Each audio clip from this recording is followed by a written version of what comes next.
going to start now.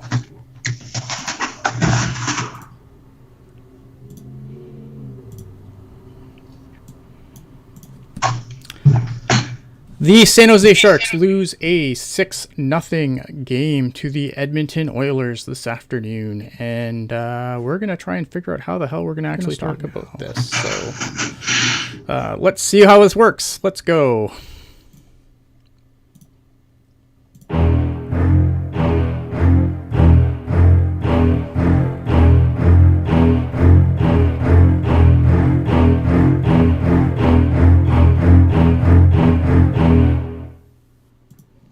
But if you want to be part of the show, just be sure to hang out with us on the Discord, on the YouTube chat, on the Twitter chat, on everything else that continues to break my setup.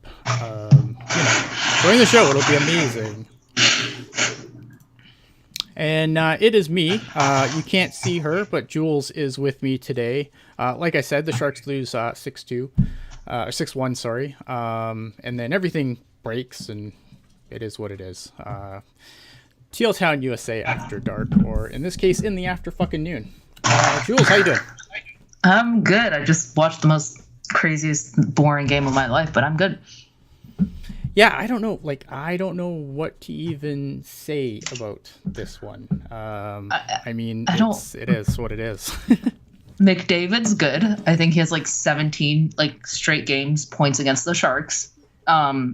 So yeah, McDavid's good. Draisaitl's good. The Oilers are better, and the Sharks cannot play defense. That really sums it up. Okay, good night. Have a good day, guys. Have a good day. John in the chat asking about the Discord. The Discord keys are always held by a one at hockey_jerk on the Twitter machine. Oh, I got to put the bleep fish down for a minute here. So what's the Discord? It is at hockey_jerk on the Twitter machine. He will get you all set up here. I'm going to give a quick rundown of this game, and then we'll go from there.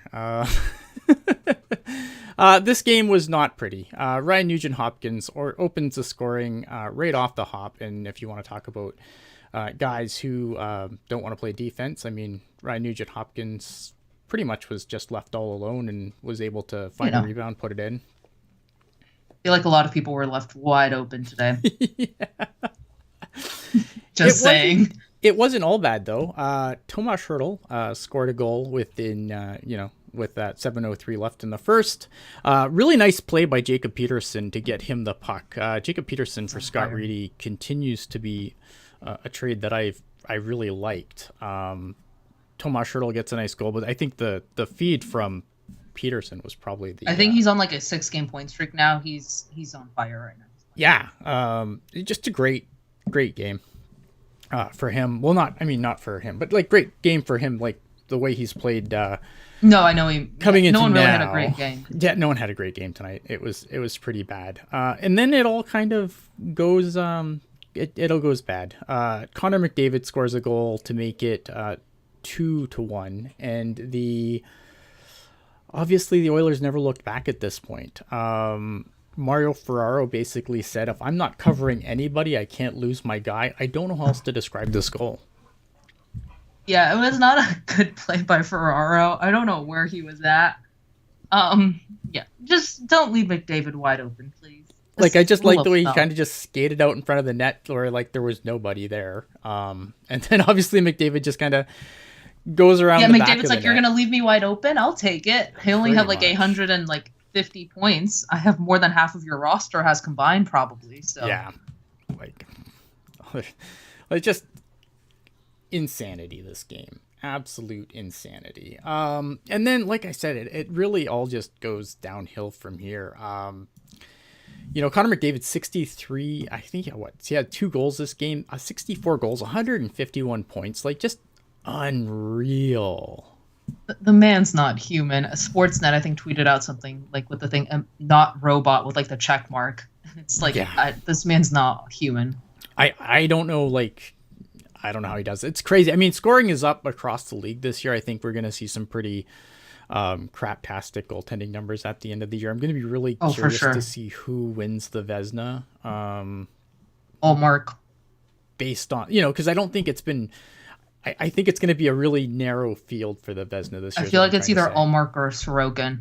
I don't think anyone else has a shot. It just depends on if they go by wins or save percentage. Yeah, it's gonna be interesting because, like, I think it's gonna be a narrow field. How many points did McDavid just got off the Sharks this season? I don't want probably more than like some of the Sharks players have like just in total this season. Probably. I was watching the Sportsnet feed and they said that like McDavid, I think he has more. I think the only place he has more goals, in SAP Center is, I'm trying to remember where else was it that it might be Anaheim. Like Anaheim. I was going to say Anaheim also doesn't know how to play defense, and they're currently losing 2-1 to Arizona. So this is the only arena he has more goals in than SAP Center. I think on a career. So right. Yeah, I mean, not a great night for James Reimer. I don't think he had a whole lot of help though. He had no defenseman. Vlasic got hurt like 5 minutes into the game. The run was basically just thrown into, why don't you try to cover Connor McJesus? Yeah. And he did a fine job, and then they put Ferraro on him, and I was like, what are we doing here? So yeah. I don't know. I don't know how many ways to describe it other than this team doesn't have any defensemen. And now Vlasic is probably gone for the season, so they're going to call up Madrid. Yeah, that's the thing. Obviously, that's a good point you bring up. Obviously, Marc-Edouard Vlasic goes down. Obviously, I don't think it looked good. I saw a couple of different plays where it looks like he could have been hurt, so I'm not even sure which play it was. Or I honestly don't know if he comes back for the rest of the season, and then we're just depleting the CUDA. Yeah, so he's gonna have to go down, and they're gonna have to, obviously, you're gonna pull another body up. I think McDonald could probably come back in the lineup, but they're still gonna pull a body, which is gonna be interesting because obviously the Barracuda are still clinging on for dear life. And I think the thing with the Barracuda is the way their season has gone now. I mean, it could be over as soon as tonight, or it could be over in a playoff game. That's really the stretch of what could happen to the Barracuda at this point. If they're going to call up anyone and put McDonald on defense, I'd want it to be Robbins. I think you gave all the other guys a shot who've been lighting it up, and Robbins has been hot and like literally carrying the CUDA team on his back, it feels like, recently. So if anyone, I'd want to see Robbins. And I think they're actually playing in his home province. The Sharks and their road trip are playing in Robbins' home province. So I'm curious if that's the guy who gets the call up. But then then I don't know who's left. Gushin and Kaut? Great. Yeah, it's gonna be it's gonna be interesting. I mean, I feel like they're gonna call up a defenseman to have that extra body because that'll be what they're gonna do, right? Because if they want to use, McDonald can play defense. That's my thing. Well, he is a defenseman, so he goes back in the lineup. But they're still gonna want that extra. They're still gonna want the healthy scratch guy. That's my thoughts. Oh, okay. Okay. Yeah. Just don't call up any of the younger guys and then have them not play, because that's like, have them at least play. Have the young guns play. I don't really care what you do. Playing. Yeah, it's gonna be interesting to see how they do it. Let me see here if there's anything going on. Oh yeah, it is James Reimer's last home game as a Shark. That's true. Yeah, James Reimer's last home game as a Shark. He's had a pretty rough season this year. I'm curious to see where he ends up next year. Yeah. Because I don't know, the goaltending, I think, is going to be fascinating because I don't think it's going to be like Kakinen and Makiniemi, although maybe they do that, but I don't think that. I don't think any of the young goalies are ready for backup role, and I don't think Kapanen's ready. I don't think Capo's ready to be a starter either. I just don't think he's good enough to be a starter. Well, that too, but I don't know. The goalie is interesting because they took a bet on Capo. I don't think it worked this season. So I'm curious to see. Because with goalies, it's also 1 year they can be absolute garbage. The next they're Vezina contenders. So I don't know, man. I'm asking curious what does. In the chat, asking where Puck Guy 14 is. Puck Guy 14 got to watch this disaster in person.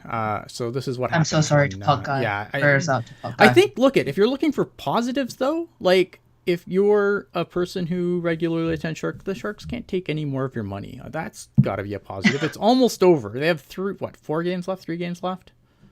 It's almost over. They have 3 games left. And next year could be better. I don't know. We'll see. 3-2 Arizona Anaheim. Nice. Yeah. So there you go. Great. Arizona and Anaheim, obviously, someone's got to get points there. I think ideally a 3-point game would be ideal there. I haven't looked at the standings in a while though, so I don't know how much that would help or hurt the Sharks at this point. I've kind of just resigned to whatever. Like, it is what it is at this point. When the draft lottery happens, we'll laugh, we'll cry, we'll do something. But I'm just kind of, I don't know. I'm not stressing over it. That's valid. At this point, valid. I just, it's not worth it. It's not worth the stress. This team isn't worth anything at this point, I think. And I know that makes me sound like the worst fan ever. But it's valid though, because they don't really give you a reason to be excited. No, exactly. And I just think like you just want the season's over. It just hasn't ended yet. It's just the grind of the last like 4 games and trying to make up some content to talk about at this point. Does Thrun have a chance to beat out a player or two? Yes, Thrun probably is making the opening roster next. Yeah. He's proved himself. I mean, I think he slammed a guy against the boards and had a really clean hit, and then that drew a penalty. He's really good. I'm really excited for him. If you want a bright side, him and Pettersson are probably your bright sides. Right. Bordelot has been very concerning. But yeah. I just think at this point too, like, I don't know, man, like at this point in the season, like I'm not really too maybe, and this is my fault, right? Because as a guy who's supposed to come on here and talk about the Sharks and tell you how, things are, I just like, I'm not even too fussed. Like I think Bordelot, I'm not sure what's going on with Bordelot. I'd be curious to see if like the season ends and they're like, oh yeah, he was kind of he was injured to, finish the season, or but like, you sent Eklund to go have surgery. If Bordelot's injured, why not do the same? You're not playing for jack maybe shit it's not right an injury, and like maybe it's not a surgery injury though, right? Like maybe he's just banged up. I don't know. He's just been concerning, and like he's one of their better prospects, so it just gets. Yeah. It is what it is at this point, man. I hate that I'm just gonna continue saying this ad nauseum this show. I mean, there's really nothing else left to say about this team. Like, we can talk about how they don't play defense. Right. Erik Karlsson's probably gonna reach 100, even though I thought he got hurt and was like, oh, of course he did. But yeah, I mean, there's really not much else to say. Yeah. Karlsson didn't have a point, so. Yeah, and I don't think he didn't have a particularly good game today either. Like, dude, the pass that led to that shorthanded goal. Oof, Maron. Not even that, but like on that goal too, because we should talk about that goal for a second, because it was not only was that turnover absolutely brutal, but then like when you watch the end of that clip, it's like all the controllers got disconnected for guys trying to get back into the play. No, I think at that point I was just laughing. At that point I just started laughing, because it's like, how many teams can give up a 3-on-1 power play? Like, you really have to try. Yeah, what a disaster. Oh my. I don't know, chat would like I'm throwing to the chat here, like if there's some Sharks related thing you want us to talk about, because this game sucked. I mean, there's nothing really to talk about here. I'm not going to sit here and get angry they lost 6-1. Like, I don't care anymore. If you guys want a summary, McDavid owns the Sharks. We suck. There you go. Yeah, it was when the Sharks do bad, it's bad. Yeah. Like, so if you're in the chat and you want us to like talk about anything, otherwise this is gonna be a short show, man, because there's a Barracuda game I gotta watch, and like the Barracuda, that's like this team, the Sharks, can no longer hurt me this season. Like, there's nothing they can do that would remotely hurt me this season. But no update. I mean, the Barracuda still find ways, because they have not they refuse to die. No, they really do. And also, a bright side is Muka Medulin has looked really good. Like, I've liked him. He had. I mean, I'm starting to really like him. At first, when that Timo trade went down, like, how do you not get a guy like Holt or Nemec in return? But like, Muka Medulin has looked really good. And now I'm not laughing at Greer when he's like, oh yeah, we see him playing on our like top 4 for the foreseeable future. And I'm like, yeah, I can actually see it now. He's pretty good. So Felix, I'm assuming this is from the Twitter machine. Felix is asking, what prospects are you eyeing for the draft, Ian or Jules? Well, this is a Jules question, because all I know is like what's happening in the first round. After that, man, I don't know anything. I mean, first round, because that late pick that they got from New Jersey, I really want them targeting a defenseman. I don't have any in mind. There are a few, but they're all right now like I think marked as like 10th on the board. Mm-hmm. So maybe Greer tries to trade up because there are a few really good defensemen. If you look at the Sharks like forward crew prospects, they have a lot of guys. Yeah. They don't have a franchise. They just have guys. It's a guy factory. And same thing on defense. Same thing on defense. They don't have like that stud defenseman. Mm-hmm. So what I really am hoping to see if maybe Greer tries to trade up to get one of those stud defensemen, like Axel. I forgot his last name.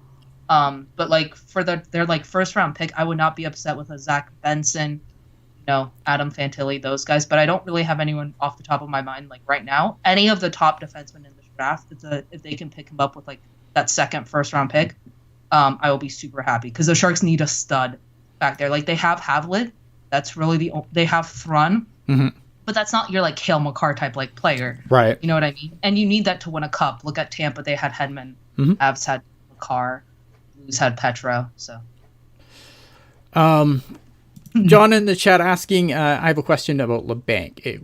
Would you take a problem goalie in the same price range in exchange for LeBanc, or do you not even want to tiptoe into the Matt Murray, etc. waters? Oof. I feel like we've been talking about trading LeBanc since the crack of LeBanc. Yeah. So like we've been talking about trading LeBanc for what feels like 2 years now. Like if you're gonna trade him. I'm concerned about getting this like questionable goalie. I mean, it depends who you're talking about. Like, please not Matt Murray. Yeah, I want nothing to do with Matt Murray, but like how long is Matt Murray been signed for? But I don't know. From like Columbus, maybe. But they're not giving Korpisalo's him on up. the Kings now. Oh yeah, you're right. You're so right. I forgot Quick is. Yeah. So in Quick's in Vegas. Who's the other goalie in Columbus? Whatever. But where's Lincoln's? Yeah. I don't know. I get really nervous about goalies. I don't want anyone signed for term. Like I like the 2-year see how it works out thing that the Sharks are kind of doing. So if I feel like Kaapo Kakanen's going to be one of the goalies next year. The question is who's going to be the other guy. Is it going to be, to me, this is where you just go and you sign another veteran guy without looking at who's a free agent next year. But that's what I would do. And then you sign a veteran guy for 1-2 years, kind of like you did with Kakkonen. And then you kind of just wash, rinse, repeat until you find a guy. Or one of the guys breaks through from the Barracuda. Here's my concern. The Greer went out this summer and just basically said, let's sign every goalie available. Mm-hmm. They still have Krona, who's going to come over. Hopefully he signs. It sounds, I think Shang Peng put out an article, but where do all these goalies go then? Because that's the question. Let's say you sign like, I don't know, whatever free agent goalie you sign. Then you have like Krona, Mann, and McAniemi, but then Mann then goes back to Wichita. I have no, I don't know. That's the thing, because I don't know, and like I would not be shocked if Aaron Dell's back next year either. No, Greer loves his goal. Oh, maybe Aaron Dell. It's Dell and Kakkonen. Let's go, guys. Oof. We're going 0-82. Oh man, pain. I love me some Aaron Dell, but I am not excited for that thing here. So I'm just looking at quick. I mean, goalies that are coming up, like a lot of old guys here. The Sharks are not signing Jonathan Quick. No, they might. I mean, here's some of the other guys coming up. I think Semyon Varlamov might still. I think even though he's 35, I think someone might for a big contract. Throw him a decent amount of money. So, also, don't forget the Sharks barely have any. Like, I don't think the Sharks have that much cap room, right? Do they suddenly just have cap? Some. I mean, without having to worry about a Timo Meier contract, they'll have a little bit to sprinkle around. I would rather them give a young kid a chance and sign like a winger, for example, to play with like Cooch, so Cooch is not just cycling through children. Yeah. You know what I mean? See, I wonder if they would bring in a guy like if they bring in, I wonder if they'd do something like bring in a guy like Cam Talbot. That I could see happening because Cam's not happy right now in Ottawa, and Ottawa now has like Forsberg and their rookie goaltender. Yeah, like Cam Talbot on a year, that doesn't offend me with Cam. I mean, again, I don't think the Sharks are going to be competitive next year still, so I think know. Yeah. I mean, my concern with the Sharks for next year are wingers, because like if you look, a lot of their wingers are, I believe, expiring. Yep. So like I want them to actually go sign a winger, like a vet, because you can't just leave it all up to the kids. As much as I think Eklund's going to light up this league, you have to give them a support, like another winger, and not just Hurdle. And Hurdle's had a rough year. Oh God, help us. That's my concern. Like I think goaltending will get figured out. I don't trust the defense either. I don't know. This team needs help.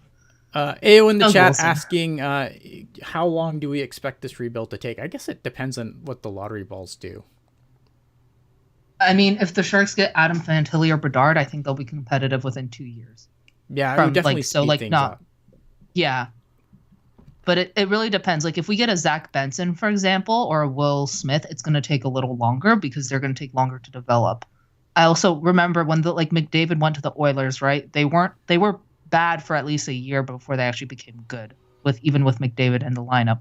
Yeah. I think you could start I think getting one of those two players can definitely speed things along. I think if you're getting a little bit lower, if you're drafting around like the 4th or 5th, then I think it takes a little bit longer. It really depends. Like I still think it's about 3 years maybe is kind of what I'm thinking, because not only is it 3 years, but you're going to have, this is also when you get into your 3-year range, this is when you're going to start seeing all the dead money come off the cap. So I wonder, look for Vlasic's contract. I think when Vlasic's contract expires, I'm saying this without looking at cap never mind. His contract expires in 26, 27. Mm-hmm. Also, it's not Mike Smith, it's Will Smith. My bad. Mike Smith, come to the Sharks. There you go. Mike Smith out of wherever he is. Yeah, so I don't know. I think it depends on what happens, but I still think like 3-4 years before they could be, I think 3-4 years they should be sniffing the playoffs again. If they're not sniffing the playoffs again in 3-4 years, then something's gone terribly wrong. Also, Noah Gregor's an RFA, Fabian Zetterlund's an RFA, Evgeny Svechnikov. How many of these guys do we actually expect to come back? Because only Zetterlund and Svechnikov are career guys. I don't know if Noah Gregor comes back. I don't think he comes back. There's just a lot of guys here that they're just guys. Mm-hmm. Great, come actually give me something else to work with. You know what I mean? And Nudavara, who I forgot was on this team. Sorry. Yeah, no, I 100% agree. I think it's going to take some time. So, yeah, it is. Expect Hasso to put the Sharks up for sale. I mean, this is partially Hasso's fault because he didn't want to go into a rebuild for all those years. Well, it wasn't. How soon? I don't think. I really. The one thing, man, I really hate discussing ownership on this podcast because I don't think ownership's really. I mean, okay, let me before I get completely blasted in the chat. I don't think ownership is the Sharks' biggest problem here. I think if obviously not wanting to rebuild and not, kind of kicking that can down the road, obviously that does, Hasselplattner does have to take some responsibility for that. But I think Hasselplattner gets shit for a lot of things that just weren't his, that are just not his doing. I've had people on Twitter yell at me that, Timo Meier's not here because Hasselplattner didn't want to pay him. Hasselplattner has always signed the check. That's the one thing that with Hasselplattner we've never had an issue with. Hasselplattner always signs the check. So I don't think I think the Sharks, I don't know, man. It comes to ownership. Sorry, go ahead. No, you're good. I mean, I think he's okay with paying guys. I don't think it's his fault. I think the Sharks were just genuinely was there's no way cap wise this would work. Mm-hmm. I mean, Hasso did approve the EK65 giant mega contract, so yeah, he's always signed the check. I think honestly, for people that don't want Hasselplattner to be the owner, I would just rather stick with the devil I know. Because you never know what you're going to get in a different ownership group, right? Maybe they don't want to, maybe they look at the situation in San Jose and say, we're no longer a cap team. I think that would be awful. At some point, this team is going to be, to be good again, because these things always work in cycles. You want to have an owner who's going to sign the check to make sure that they are good.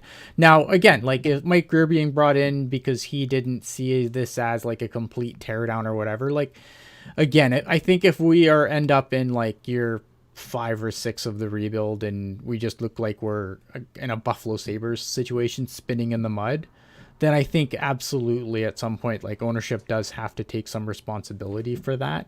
But for the time being, though, man, like, there's a lot of issues with the Sharks, but my issues with Hasso-Plattner aren't there. Yeah, but also here's the thing with Greer. He has not tore it down per se, but he's brought in like a buttload of just darts he's just thrown at to see if they fit, and it's worked out, kind of. It's been a mixed bag. Greer hasn't fully like torn it down per se, because the Sharks do have a few like people who you can actually use when you're good again. But like I think it really depends if he goes out and trades EK65 this summer. Yeah, we'll see. I mean, but I think but I don't think like. And again, I don't know anything. I'm not an insider. I'm not like I Ian is not media. Let's get this abundantly clear for the 100 millionth time. Ian is not media. Ian doesn't have inside information. Ian just sees what he sees and then tries to interpret it the way I interpret it. And like, but I don't see any of the moves that the team has made. Like, I don't think Hasso-Plattner is the reason why Brent Burns got traded. They needed cap space. Timo Meier didn't, Timo Meier is now a Devil. I don't think that's because, if Mike Greer wanted to bring him back and wanted him to be in the picture, and obviously we don't know if Timo Meier wanted to be here beyond, his restricted free agent years anyway. But I feel like if that was the plan, if Mike Greer said, yeah, we're going to keep Timo Meier and this is how we're going to do it, like, I still think Hasso's signing that check. Oh, yeah. I mean, Timo was Ian does. And yes, Hasso has allowed them to spend to the cap, so be fortunate, because some owners just don't allow their teams to spend to the cap. That's right. Ian only uses AI Canadian robot analytics and anger. It's true. So let's talk about another team here, and I'm putting up the Believe fish again because this is what we need. We need to believe. This is what we need. Okay, look at the Barracuda. Like I said earlier, kind of alluded to this earlier in the show. The Barracuda can their season either will end tonight. Not officially like the Sharks, but they could be out as soon as tonight, or they could make the playoffs, and it's everything or something in between. Tonight, the Barracuda are going to play against the Colorado Eagles again. Last night, they lost a heartbreaker in overtime after the Roadrunners kind of gave them a window. They lost 6-3, I believe, or 7-3 to the Texas Stars. The Roadrunners also in action tonight against the Texas Stars again, I believe. If the Roadrunners win in regulation and the Barracuda lose in regulation, it is over. The season is effectively done, and the last 2 games against the Roadrunners will not matter because the Roadrunners will have a 5-point lead on the Barracuda at that point, and there's only 2 games left. The math says that the Barracuda cannot pass the Roadrunners. They would clinch a playoff spot. However, if the Roadrunners do not win, or the Barracuda can somehow manage a way to keep themselves within 3 points of the Roadrunners, then at that point, the final 2 games of the season between the Roadrunners and the Barracuda will decide the season, which I think would be how is a better way to describe a season than, basically winner stays and loser goes home. It would be a playoff series before a playoff series, basically. So I guess that would make 6th round of AHL playoffs. Weird. Yeah. I mean, we'll see. This team doesn't seem to die. No, even when we die. All like this team just never seems to die. As long as the Sharks don't, again, it depends if the Sharks are gonna have to pull guy. I mean, if they win tonight and then the Sharks are like a bunch of injuries happen and the Sharks have to call up half the roster. Right. I don't know. This team has been just basically depleted. And it's partially on like the Sharks' depth. The Sharks just don't have the depth. I mean, their prospects cannot they don't have enough prospects right now. Well, there's just so many injuries on both clubs too. Yeah. CJ Cease came back in the lineup, I think, for the first time since February last night, and he finally limped back into the lineup. It's going to be interesting, man. This Barracuda team, it's nice. You know what? I'll say this about the Barracuda. It's nice, like, watching a hockey game and actually feeling something.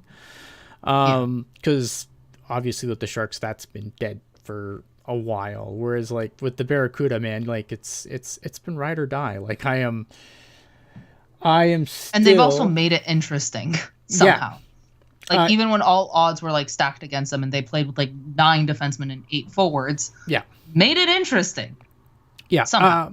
So Sleepy F's getting a chat. The Roadrunners lose, but the Barracuda also lose in OT tonight. They are still alive. You have to, as long as there's so if the Roadrunners lost and the Barracuda, you're making me do math on there. This is not fair. And the Barracuda lost. Actually, if both teams lost in regulation, the Barracuda are still alive. If the Roadrunners lose and the Barracuda lose in overtime or a shootout or whatever, they would actually gain a point, so they would be within 2 points. As long as they stay within 3 points of the Roadrunners after tonight, they're alive. If the lead becomes, if it's 4, it gets dicey, because obviously there's 2 games left, but then obviously if one of the games against the Roadrunners goes in overtime, that would eliminate them. So to keep it simple for all my math inhibited friends like myself, we're just going to say keep within 3 points, and then those last 2 games will decide the season. Don't keep it within 3 points and it gets really ugly really quick. Or it's over. Basically. I mean, we'll see what happens tonight.